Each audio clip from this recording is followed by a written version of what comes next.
আজ আমি তৈরি করছি সুজির মুগশলা পিঠে। ঘরে থাকা উপকরণ দিয়েই কিন্তু তৈরি করব। এবারে প্রথমে একটা কড়াই বসিয়ে নিয়েছি, তারপরে একটা কাপ মেপে আমি 1 কাপ সুজি নিয়েছি। সুজিটা একটু নাড়াচাড়া করে একটু ভাজা ভাজা করে নিয়ে তারপরে ওই কাপ মেপেই 2 কাপ দুধ দিয়ে দিয়েছি। এটা কিন্তু জাল দেওয়া দুধ, কাঁচা দুধও ব্যবহার করা যেতে পারে। আমি জাল দিয়ে রেখেছিলাম গাঢ় করে, সেটাই ব্যবহার করলাম। তারপরে দুধের সাথে ভালো করে গ্যাসের আঁচটা লোতে করে রেখে সুজিটাকে বেশ নাড়াচাড়া করে এইভাবে সেদ্ধ করে নেব।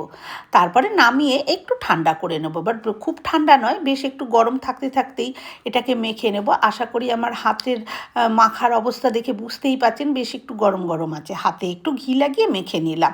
এদিকে একটা পাত্রে শুকনো নারকেল কোড়া নিয়েছি, আর নিলাম হাফ বাটি শুকনো নারকেল কোড়া, হাফ বাটি গুঁড়ো চিনি, 3 টেবিল চামচ গুঁড়ো দুধ আর একটু এলাচ গুঁড়ো দিয়ে প্রথমে মিশিয়ে নিলাম। এই শুকনো নারকেল কোড়াটা যে কোনো মুদিখানা দোকানে পাওয়া যাবে। তারপরে সেই জাল দিয়ে রেখেছিলাম দুধ, সেখান থেকে একটু দুধ নিয়ে এইভাবে মেখে নিলাম। জল জল করে মাখা যাবে না, বেশ একটু মাখো মাখো শুকনো শুকনো হবে, সেরকমভাবে মাখতে হবে। তারপরে যে সুজিটা মেখে রেখেছিলাম সেটাকে ভালো করে এরকম ছোট ছোট লেচি কেটে গোল গোল করে নিলাম। তারপরে একটা লেচি হাতের মধ্যে নিয়ে এরমভাবে একটু চ্যাপটা করে নিলাম আঙ্গুল দিয়ে। তারপরে যে পুরটা তৈরি করলাম নারকেল গুঁড়ো আর দুধ দিয়ে, সেই পুরটার থেকে একটুখানি দিয়ে এরকমভাবে মুখটা ভালো করে কিন্তু বুজিয়ে দিয়ে আবার এরকমভাবে গোল করে নেব। মুখটা কিন্তু ভালো করে সিল করতে হবে, নালে কিন্তু এটা বেরিয়ে যেতে পারে। তারপরে একটু আঙ্গুলে ময়দা লাগিয়ে নিয়ে দেখো সাইড ঠিক মধ্যিখান বরাবর এরকমভাবে আমি একটু ডিজাইন করে দিচ্ছি।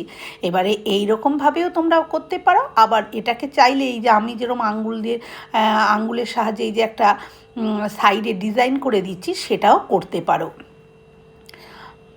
এই যে দেখো ঠিক আঙুল দিয়ে চেপে চেপে এরমভাবে খুব সুন্দর একটা ডিজাইন করে নিয়েছি। এইভাবে আমি প্রত্যেকটা কিন্তু তৈরি করে নিলাম।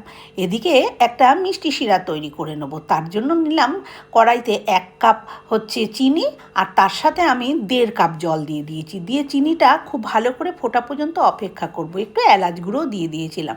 চিনিটা ফুটে গেলে ভালো মতন জলের মধ্যে মানে শিরাটা তৈরি হয়ে গেলে আমি নামিয়ে রেখেছি। এদিকে আমি কড়াইতে সাদা তেল দিয়ে এখান থেকে আমি 6টা পিঠা দিয়ে দিয়েছি। সবগুলো একসাথে দেব না, আমি প্রথমে 6টাই দিয়েছি।